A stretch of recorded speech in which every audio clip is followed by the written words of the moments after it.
nongeye kubasuhuza mwe mwese abadukurikiranye, munyemerere nongere mbahereze ikaze aho mugiye muherereye hirya no hino mu gihugu.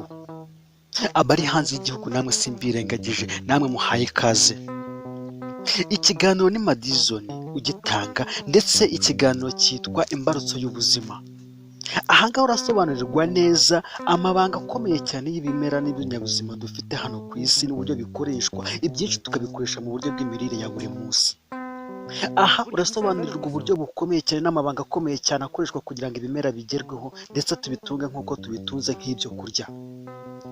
Wowe ukurikiranye iki kiganiro ntiwibagirwe kujya ukora subscribe kugira ngo ukomeze gukurikirana ibiganiro bihoraho kandi dukomeza kugenda tubagezaho.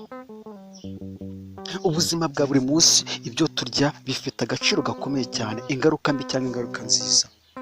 Ibi byose turabikura muri iki kiganiro. burya gusaza ni ugusahurwa.